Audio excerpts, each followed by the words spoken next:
దావీదు కుమారుడును ఇశ్రాయేలు రాజునైన సొలొమోను రచించిన సామెతల గ్రంథం 16వ అధ్యాయం. హృదయాలోచనలు మనుషుని వశము, చక్కని ప్రత్యుత్తరమిచ్చుటకు యెహోవా వలన కలుగును. ఒకని నడతలన్నీ వారి దృష్టికి నిర్దోషములుగా కనబడును. యెహోవా ఆత్మలను పరిశోధించును. నీ పనుల భారము యెహోవా మీద నుంచుము, అప్పుడు నీ ఉద్దేశములు సఫలమగును. యెహోవా ప్రతి వస్తువును దాని పని నిమిత్తము కలుగచేసెను.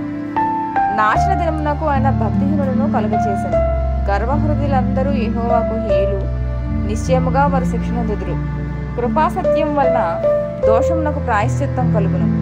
యెహోవా యందు భయభక్తులు కలిగియుండుట వలన మనుషులు చెడుతనం నుండి తొలగిపోవుదురు. ఒకని ప్రవర్తన యెహోవాకు ప్రీతికరమగునప్పుడు ఆయన వారి శత్రువులను సహా వారికి మిత్రులుగా చేయును. అన్యాయము చేత కలిగిన గొప్ప వచ్చుబడి కంటే నీతితో కూడిన కొంచెమే శ్రేష్టము. ఒకడు తాను చేయబోనది హృదయములలో యోచించుకొనును. యెహోవా వాని నడతను స్థిరపరచును. దేవోక్తి పలుకుట రాజు వశము. న్యాయం విధించుటయందు అతని మాట న్యాయం తప్పదు. న్యాయమైన త్రాసును తూనిక రాళ్లను యెహోవా యొక్క ఏర్పాట్లు. సంచిలోని గుండ్లన్నీ ఆయన నియమించెను. రాజులు దుష్టక్రియలు చేయుట హేయమైంది. నీతి వల్ల సింహాసనం స్థిరపరచబడును. నీతిగల పెదవులు రాజులకు సంతోషకరములు. యథార్థవాదులు వారికి ప్రియులు. రాజు క్రోధము మరణదూత. జ్ఞాని అయిన వాడు ఆ క్రోధమును శాంతిపరచును. రాజుల ముఖ ప్రకాశం వలన జీవము కలుగును. వారి కటాక్షము కడవరి బాణమొబ్బు.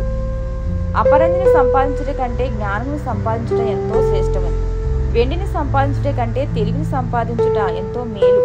చెడుతనము విడిచి నడుచుటయే యథార్థవంతులకు రాజమార్గము.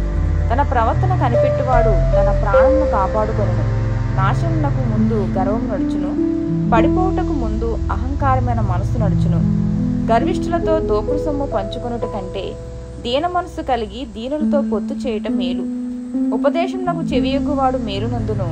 యెహోవాను ఆశ్రయించువాడు ధన్యుడు. జ్ఞానహృదయుడు వివేకి అనబడును. రుచిగల మాటలు పలుకుట వలన విద్య ఎక్కువగును.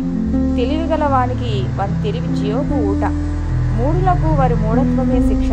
జ్ఞానుని హృదయము వారి నోటికి తెలివి కలిగించును. వారి పెదవులకు విద్య విస్తరింపచేయును. ఇంపైన మాటలు తేనెపట్టు వంటివి. అవి ప్రాణములకు మధురమైనవి, ఎముకలకు ఆరోగ్యకరమైనవి. ఒకని మార్గము వారి దృష్టికి యథార్థముగా కనబడును, అయినను తుదకు అది మరణమునకు చేరును. కష్టము చేయు వాని ఆకలి వారి కొరకు వారి చేత కష్టము చేయించును. వారి కడుపు వారిని తొందరపెట్టును. పనికిమాలిన వాడు కీడును త్రవి పైకెత్తును. వారి పెదవుల మీద అగ్ని మండుచున్నట్టున్నది. మూర్ఖుడు కలహము పుట్టించును. కొండిగాడు మిత్రభేదము చేయును. బలాత్కారి తన పొరుగు వారిని లాలన చేయును. కాని మార్గములో వారిని నడిపించును. కృత్రిమములు కల్పింపవలనని కన్నులు మూసుకొని తన పెదవులు బిగబట్టువాడే కీడు పుట్టించువాడు. నెరసిన వెంట్రుకలు సొగసైన కిరీటము. అవి నీతి ప్రవర్తన గలవానికి కలిగి ఉండును. పరాక్రమశాలి కంటే దీర్ఘశాంతము గలవాడు శ్రేష్ఠుడు. పట్టణము పట్టుకుని వాని కంటే తన మనసును స్వాధీనపరుచుకున్నవాడు శ్రేష్ఠుడు. చీట్లు వడిలో వేయబడును. వాటి వల్ల తీర్పు యెహోవా వశము. ఆమేన్.